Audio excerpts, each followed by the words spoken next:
빌딩 공부할 땐 에이트 빌딩. 네, 안녕하세요 여러분. 오늘은 바로 웹툰 작가 박태준 씨의 건물 매입 소식으로 찾아왔습니다. 어떤 건물을 어떻게 매입하셨는지 살펴보겠습니다. 가보시죠.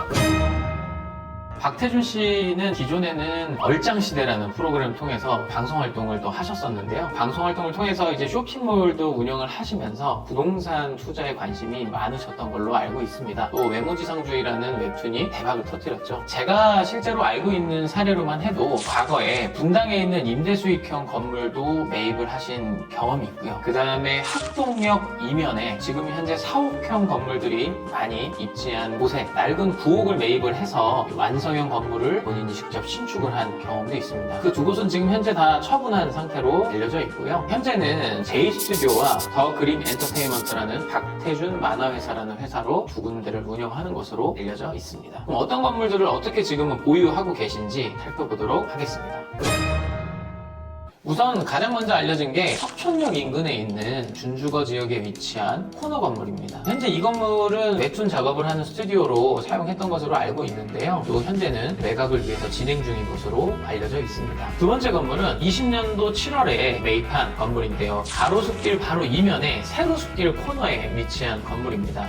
유동인구도 굉장히 많은 이 건물은 과거에 패션 직업 전문 학교가 입주해서 사용을 하고 있었고요. 1층에는 음식점이 입점을 해 있었습니다. 이 건물을 매입한 후에 현재는 대수선 공사를 마치고 전층 사옥으로 사용을 하고 있고요. 음식점이 있던 자리는 동일한 임차인이 그대로 재입점을 해서 영업을 계속하고 있습니다. 네, 본 건물은 어떤 스펙을 갖고 있는지 좀 간단하게 소개를 해드리겠습니다. 20년도 7월에 205억 5천만 원에 매입을 했고요. 대지 면적은 154평, 연면적은 720평, 지하 2층, 지상 6층 규모고요. 가로수길의 이면인 세로수길임에도 불구하고 굉장히 큰 규모인데요. 아무래도 본인이 사옥 용도로 매입을 염두하신 게 아닌가라는 생각이 들고요. 굉장히 유동인구가 많은 곳이기도 합니다. 그럼 오늘 소개해드릴 사례에 대해서 좀 살펴보도록 하겠습니다.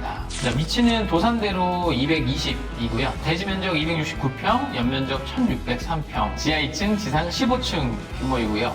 노선 상업지역에 위치를 하고 있습니다. 2006년도에 지어진 건물이고 현재 엘리베이터는 2대, 그리고 주차는 총 41대가 가능합니다. 본 건물을 22년도 3월에 790억 원에 매입을 했습니다. 무려 평당가가 2억 9,383만 원입니다. 현재는 전층 비어있는 상태로 대수선 공사 후에 상업용, 임대용 건물로 운영을 하시지 않을까 이렇게 예상이 되고 있습니다. 네, 이 건물을 박태준 씨가 매입을 하시면서 대출을 이용을 했는데요. 몇 가지 눈에 띄는 점들이 있습니다. 우선은 790억 원에 매입을 하면서 대출을 채권 최고액으로는 822억 원이고요. 실제 대출 금액은 685억 원 정도로 추정이 됩니다. 그래서 실질적으로는 수익금은 105억 원으로 790억 원의 건물을 매입을 했습니다. 이 건물 같은 경우에는 조금 특이한 점이 과거에 이제 호텔로 지어져서 호텔로 운영이 되었었는데요. 각 층별로 구분듣기가 되어 있는 집합 건물이어서 이 층별로 대출을 별도로 받았습니다. 한 은행에서만 받은 게 아니고요. 국민은행, 신한은행, 농협은행 이렇게 총 3곳에 걸쳐서 대출을 받았고 대출을 받은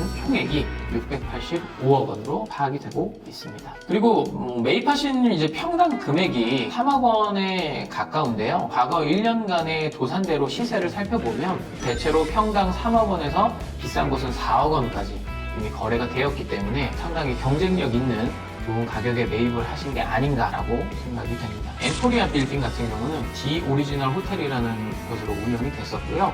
이 호텔이 운영을 하면서 여러 가지 문제들이 생기면서 결국에는 경매로 넘어가게 되었고, 이 경매로 넘어간 이 건물을 명동 AMC라는 기업에서 매입을 했습니다. 280억 원의 낙찰을 받았고요. 그 후에 여러 가지 대수선 공사나 이런 것들이 계획이 돼서 진행이 되려고 하다가 공사는 진행이 되지 않고 그 중간에 2021년도에 새로운 부동산 개발 법인에게 매각이 되었습니다. 그 당시에 매각이 된 금액이 517억 원에 매각이 됐고요. 불과 거래가 된 지 1년여 만에 또 이제 박태준 씨가 790억 원에 매입을 하게 됐습니다. 한 1년여 만에 273억 원이라는 시세 차익을 받습니다. 그리고 이번에 매입한 명의가 J스튜디오인데요. 16년도 6월에 설립을 하셨기 때문에 과거 이제 연예인분들이나 이제 유명인사들이 시설법인을 설립해서 매입할 때 취득세 중과세 이슈가 있었던 것들을 많이 소개해드렸는데요. 이 법인은 이제 5년이 넘었기 때문에 중과세나 이런 규제에서 자유롭게 투자를 할 수